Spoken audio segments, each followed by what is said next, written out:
Hello guys, welcome back.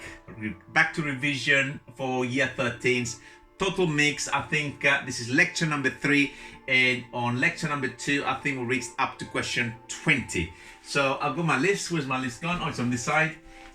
So we go to integral number 21. Integral number 21, total mix now, anything goes. So it's a trigonometric integral, so sine of x minus 2 cos x in a bracket multiplied by the sine of x. We've done a very similar one. I can't remember the number now. Is it still, if it's on this page, I will point you out. Yes, it was integral number 13. Okay, what do we do with something like this? First of all, let me just double check I've done it correctly. Yeah. Okay, we're going to multiply the bracket out quite clearly. There's nothing else to do. Okay, so that's going to give us a sine squared x minus 2 cos x sine x dx. Okay, by now we should know how to integrate sine squared and cos squared. And this particular one is probably a good idea at this stage to write it as the sine of 2x, standard identity. What do we do with the sine squared of x? Remember, I'm going to write it here and I'm going to rub it off in a sec. Sine squared x and cos squared x. Rearrangements of the cos of 2x should give you these two identities that both have halves, half and half. Both have a cos of 2x and cos of 2x. The only difference is that the sine is the minus and the cos has a plus. So what I'm doing, I'm replacing the sine of x with this corresponding identity here. A half minus a half cos 2x. And I'm going to write this as minus the sine of 2x, because of course sine 2x is 2 cos x sine x dx. And we're ready to integrate. I'm going to write it here.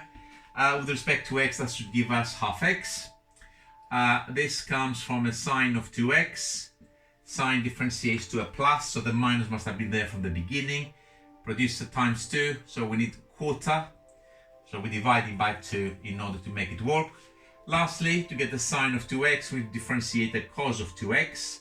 Cos differentiates to a minus, and therefore the minus that I'm seeing there is a result of the differentiation. So it must have been a plus there to start with. And to take care of this 2, we can stick a half in front of it, plus c. Okay, integral is done. I just want to say a couple of things about this particular one. Of course, there's other ways of doing this particular bit here. I mentioned on the other integral, you can actually integrate that if you wish. I'm not explaining why in this particular slide. So we got minus sine squared x for this particular integration without going to this identity, or a plus cos squared x is also applicable. Very soon I will start explaining, when I start doing reverse chain, where these things are coming from. But for the time being, I think that's good to go. Okay, there is actually another way of doing this, but I'm not going to actually talk about it. Let's wrap off this question, or at least this line, and go to the next question. Question 22, another trigonometric integral, loads of sines and coses. This one is a fraction, and on the numerator we got 2 plus cos x, 2 plus the cos of x, multiplied by the sine of 2x, and the whole thing divided here, cos divided by 2 lots of cos x dx. Okay, lots of sines and coses, but the thing that is very obvious here is the 2x here. We got different arguments. We got x, x, and 2x. We really need to work with a single argument throughout the integral. So what I'm going to do, I'm going to replace the sine of 2x. I'm going to put a bracket actually to show where this is coming from. So this is 2 sine x cos x, standard identity. The whole thing over 2 cos x and a dx. Okay, a few cancellations are taking place now. I can lose the 2 and I can lose the cos x. So this integral reduces to the sine of x. I shouldn't really write it at the front because, well, I'll use a bracket. I should have written it the other way around. 2 plus the cos of x dx. Now, what do I do from this line here? Okay, he actually integrates straight from this line. Some people can actually see it from there. But for most of us, it's a good idea to multiply your bracket. So the sine of x, 2 sine x, and we've got plus the sine of x multiplied by the cos of x dx. From here we have a few variants. Without a shadow of a doubt, this will come from a cos of x with a 2 in front of it. Cos differentiates to a minus sign, so we need to take care of that. So that is the integral of 2 sine x. What about this particular one? Well, there are 3 possible answers. The one I'm going to actually cover here is we can write this particular expression as a sine double angle. I'm going to write it as a half sine of 2x, because this on expansion it will produce 2 sine x cos x. The 2 will cancel the half, so that's exactly the same. So if I write it like this, this will integrate to a cos of 2x. Cos differentiates to a minus, so we need to take care of that.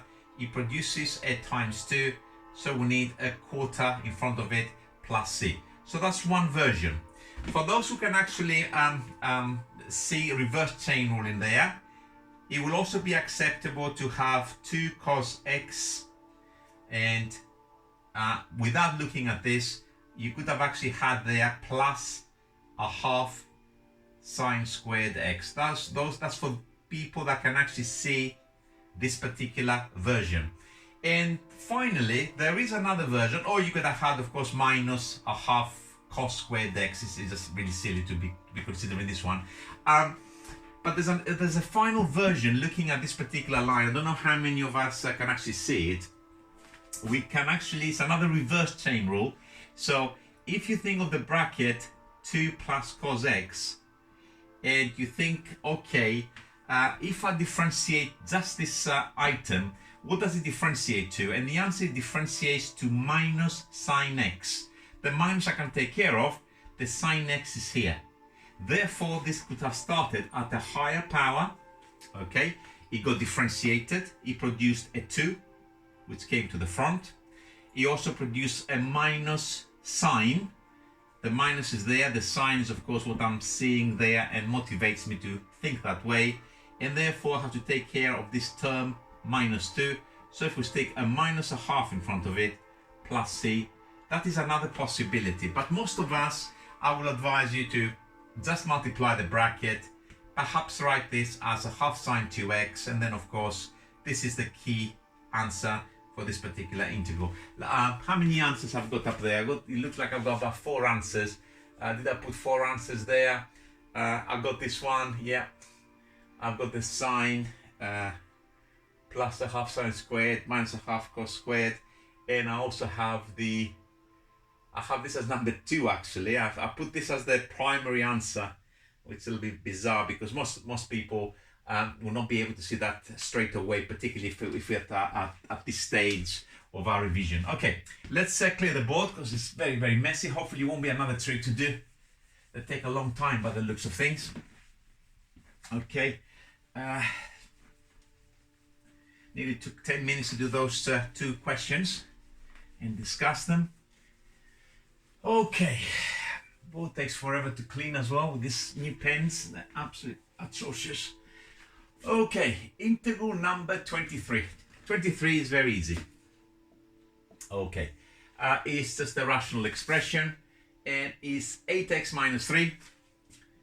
8x minus 3 over 4x. It's just splitting the fraction really. That is dead easy. I'm not going to show in between workings. 8x divided by 4x is 2.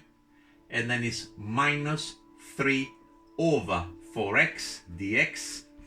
And this will integrate now straight away to 2x minus 3/4 log mod x plus c.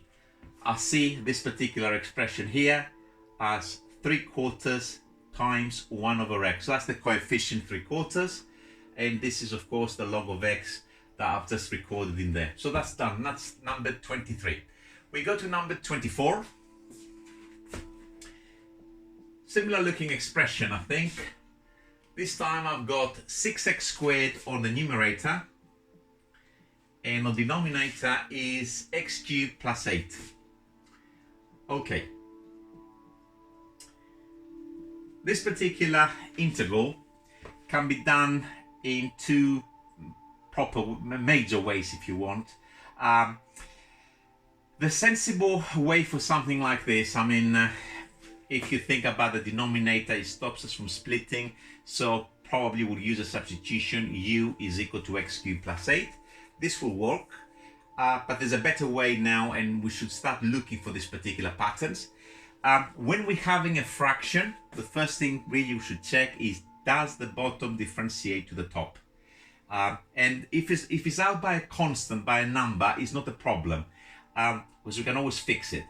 This denominator differentiates to 3x squared. The x squared is there, okay? It is of the form, okay, of integral f dash on the numerator, f of x on the denominator. When you have this particular scenario, I have done a whole video on that.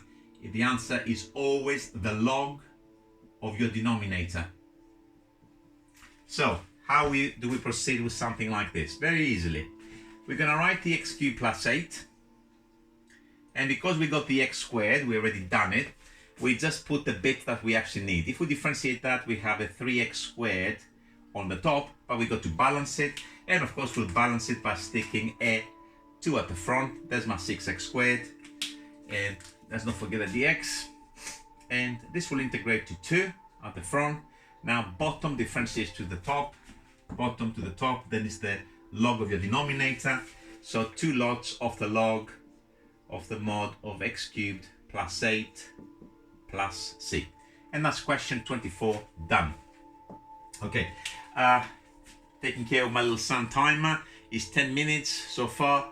So now it's another 10 minutes to do a few more. We try to keep it to 30 minutes, guys. Number 25, back to trig. So what do we have now for this particular one? We've got in a bracket 1 plus 2 cos x, integral in a bracket 1 plus 2 cos x, is it to the power of 3, I think, to the power of 3 multiplied by the sine of x dx. Now, we've got a little bit of a problem now with this particular integral. And what is the problem here? Well, we had similar examples. I've rubbed them off now, number 21 or something like this. They look very similar to this one, but the main difference is we didn't have the power there, which I guess we can cube it, because cubing is not such a big issue. It's still going to be long, and even if you cube it, you're going to have a bit of a mess in there. So what is the sensible thing to do for something like this? Okay, I'm going to start this time, first of all, with the people that can actually see ahead. And this is actually a reverse chain rule, because if you look at the interior of this bracket, the 1 plus 2 cos x differentiates to minus 2 sine x.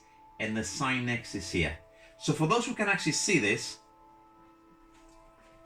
okay, and then I will put an alternative method, is 1 plus 2 cos x to the power of 4. So this starts as a higher bracket purely because I've got the important thing sine x next to it. When I differentiate it, I'm going to write the bits on the side here. I'm going to get the 4 coming to the front, and from the differentiation of this bracket, I'm going to get the chain minus 2 sine x. So essentially, I will have my sine x, which is okay, but it's the minus 8, which I need to take care of, and I will take care of this by dividing it. So this is my answer. Okay, what if we can't see this? Because I think if we are revising and we just started getting into integration, we might not be able to see this readily. It's quite challenging to see all of this. Well, the only thing that I would suggest in this case is to try a substitution. And the substitution is like say, okay, this is a bit of a mess and it stops us from multiplying. But if we call it a u, so it's u cubed, then it doesn't matter if that gets a little bit complicated, we'll be able to perhaps multiply it out. So my substitution would be u is 1 plus 2 cos x. Immediately I differentiate it, standard steps.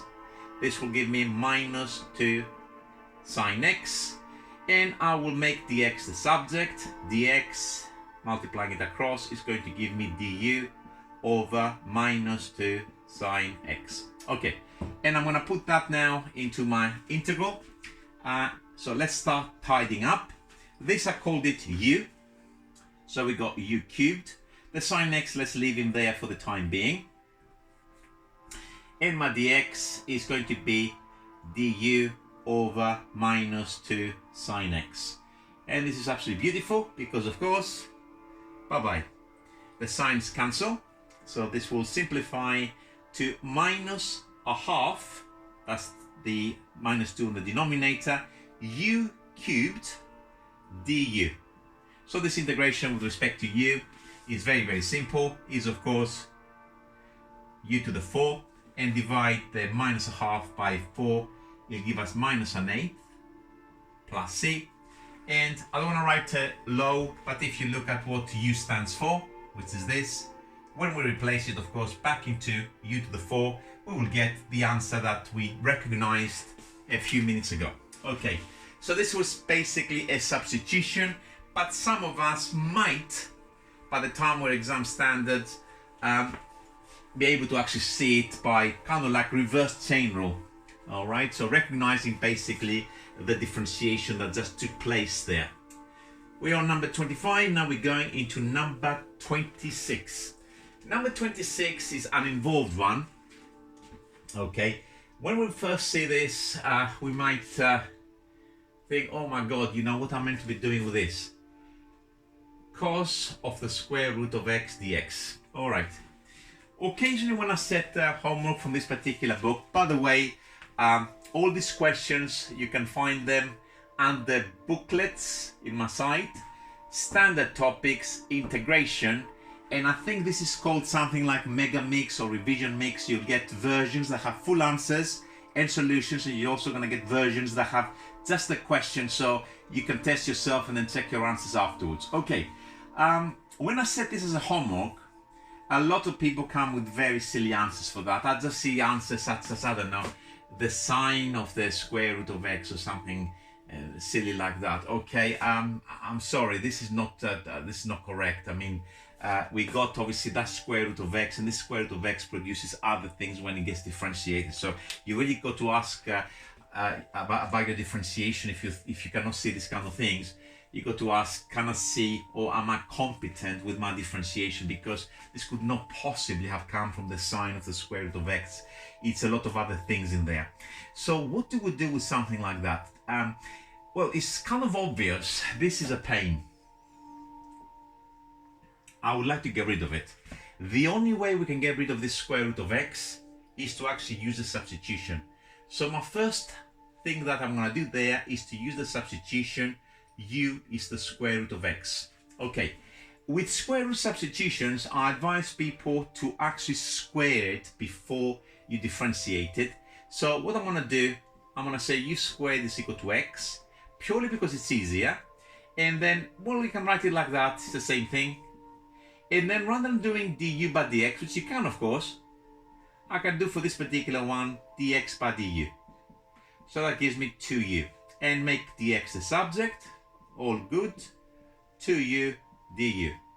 And if I need more stuff, I'll come back to it. All right, let's start putting things in. Cos the square root of x, I called it u. The dx is now 2u du. Nothing cancelled, but I lost the square root, but I got extra bits in there now. So let's write in a more sensible order. put the 2u at the front, the cos of u, and then the du. And now consider our next move. Okay, that's a u there. All right. I think we should be able to recognize by now the standard integration by parts. It's a product of two quantities which belong to different families. This is algebraic and this is trigonometric. So I'm going to need additional workings. And this is the workings now for integration by parts. I normally do it with a little cross. If you do it a different way by using a formula, it's all good. You don't have to change your method or anything like that. If you don't have a method and you want to see how to do integration by parts, please look at one of my videos earlier on. It's already uploaded on integration by parts. I have done some simple examples and this is the way I set it. Okay, I'm going to put the 2u on the top left of this grid and the cos of u at the bottom right. I'm going to differentiate the 2u. I'm going to get a 2 and I'm going to integrate the cos of u. That comes from a sine of u. Sine differentiates to a plus, so we're all good. Now, when we're using this particular grid, the answer is always the product of this particular column. So that is 2u sine u. And then it's always minus the integral of this particular diagonal. So the product of the quantities in this diagonal. And that is 2 sine u du. After that, we got one final integration to do, which is 2u sine u. I'm just merely recopying. And we need to integrate that. Okay, to get the sine of u, I need to differentiate the cos of u. Cos differentiates to a minus, and the minus, which is, although it's outside the integral, is still okay. So this minus is due to the differentiation, so it's a plus, and of course the 2 that I'm seeing in there. So 2 cos u differentiates to minus 2 sine u, which I'm seeing in there, plus c. So I've done my integration by part, but I still have to revert my substitutions, because don't forget the u was my square root of x. So this becomes now 2 times the square root of x times the sine of the square root of x plus 2 lots of the cos of the square root of x plus c. And that is my answer to number, I didn't actually put the number up there, that was number 26. Okay, we're going to go into number 27. Let's see what number 27 is all about. Number 27 is a silly one. Okay, it's a one-liner. As I said, this particular book, it's not really it doesn't really increase in kind of difficulty as such. Yes, overall possibly it does increase in difficulty, but it's all mixed up. You can have a tough one followed by a particularly easy one. It's all mixed up. So number 27 is 3 over 2x minus 1, which is of course laughable. Okay, this is just a standard linear adjustment. You should recognize this as a log. So that's the log of 2x minus 1. And we just need to adjust the little chain from the 2x. So times 2 when we differentiate, so we need to divide by 2. 3 over 2 plus c, and nothing else to say. That was number 27. And now we're going into number 28. Number 28. Let's have a look. What does it involve?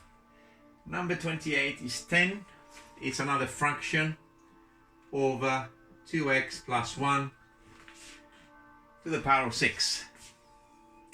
Okay, I don't want to be spending too long on this particular one. It can be done, of course, by substitution. U is equal to 2x plus 1, but you don't want to do that. That is another linear adjustment if you rewrite it. So if you write it on the top as 10 2x plus 1 to the power minus 6 dx, this is now linear, therefore we can definitely increase the bracket power by 1, so it should be 2x plus 1 to the power of negative 5, and then we need to adjust the constant at the front. Negative 5 times 2 gives me negative 10, So I just need to divide whatever I got at the front with -10. So it just needs a minus plus c, and this integral is also done. 2 linear adjustments in a row. So we just done 2 in under 2 minutes. Okay, we're going to number 29. Number 29. Let's clear the board because we're going to need a bit of space to work this out. It's not hard, it just needs a lot of working. So it's the integral of, it's a fraction, and on this fraction on the top is 3x minus 1, 3x minus 1, and on the denominator we have 2x plus 1, 2x plus 1 over x minus 2. What is it, x plus 2? Where is it gone? X minus 2. All right. What happens with this particular integral now? This is, we should recognize this as partial fractions. We just need to split this denominator into 2 fractions. So we're going to do the partial fractions at the bottom here.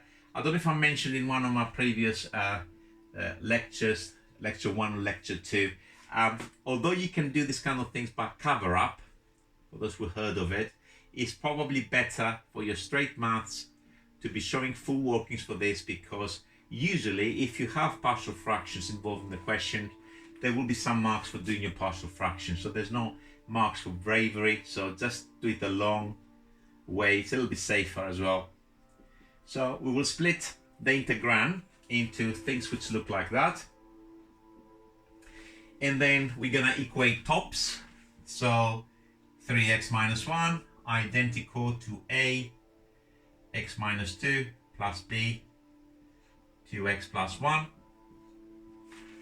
and then we're going to try some suitable numbers. For example, if x is equal to 2, so we're trying to get rid of this bracket. 2 times 3 is 6 minus 1 is 5. 5 is equal to,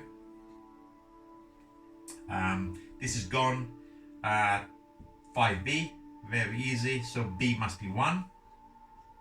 So one of the constants is found. And if you don't have to actually put x is equal to minus a half, you can put any number. So you could have actually put, I don't know, 0 or something. Let me actually put 0 just to show you what will happen if you put 0. Okay, because some people just stick to any ugly number that might be required in there. Okay, let's put x is equal to 0. Why 0? Because it's a nice number, it's very easy to do the calculations. If I put 0 into this line, I'm gonna get minus 1 on the left is equal to minus 1 minus 2 is minus 3a, and I'm putting 0 in, sorry, I put 0 in there, sorry, it's not minus 3a, beg your pardon. I'm getting very sleepy myself, it's very late, it's after midnight actually here. So I'm putting 0, so that has gone, so I've got the minus 1, 0 in there, minus 2a, and if I put 0 into this, I'm left with just the b. Okay, so now, of course, I know what b is. b is 1. So I have minus 1 is equal to minus 2a plus 1. Rearrange your equation.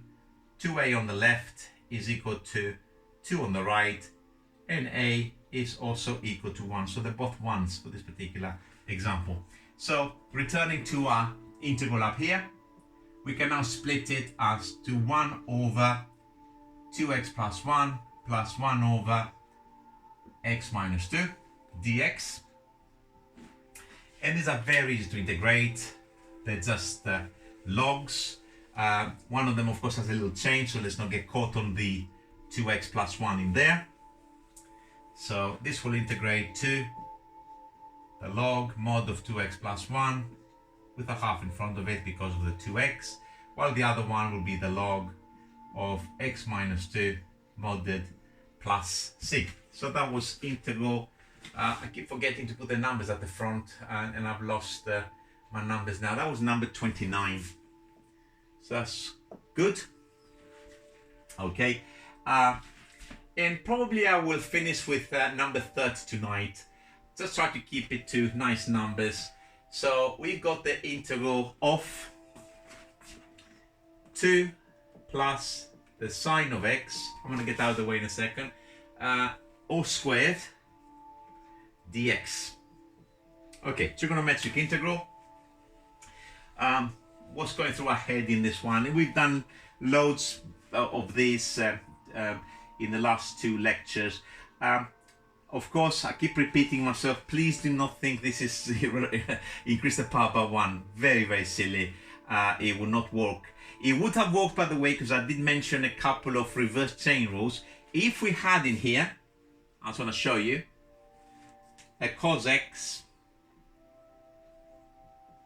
next to this you can actually reverse. It's a higher power cube, but we don't have it, and therefore we cannot increase the power by 1. Okay, those who are following reverse chain rule, you can see what I'm saying. If you don't follow what I just said, please ignore me. Just stick to the usual, which is to square your bracket. Okay, we're gonna square this bracket. Squaring the first item in the binomial, 4, multiply together and double your answer. So 2 sine x, 4 sine x. And lastly, we've got a sine squared of x dx. Let's see what we got in there.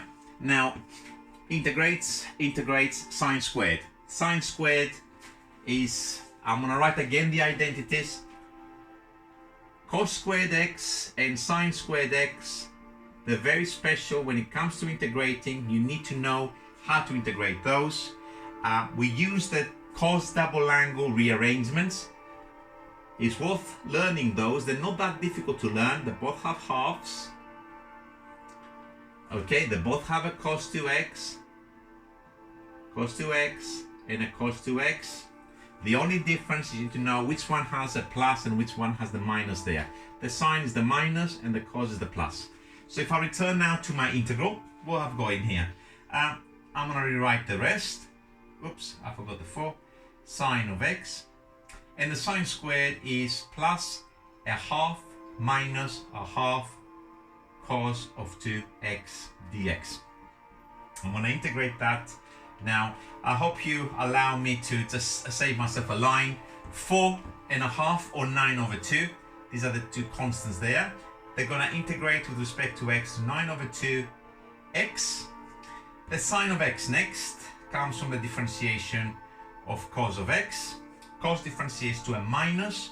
So at the moment I need to put the minus there because that's a plus. And the 4 does not change, that's the 4 at the front. And lastly, I've done this, is the cos of 2x. Cos of 2x, once upon a time, was a sine 2x. Somebody came and differentiated it. What happened? Okay, sine differentiates to a plus. So the minus that I'm seeing in there must have been there from the beginning. It also produces a times 2. So I need to divide by 2 now. So minus a quarter sine 2x plus c. And that was integral number 30. Okay, and great place to actually finish. That was lecture number 3. As per usual, who's laughing now? And I hope you join me for lecture number 4 very, very soon, guys. Okay, bye for now.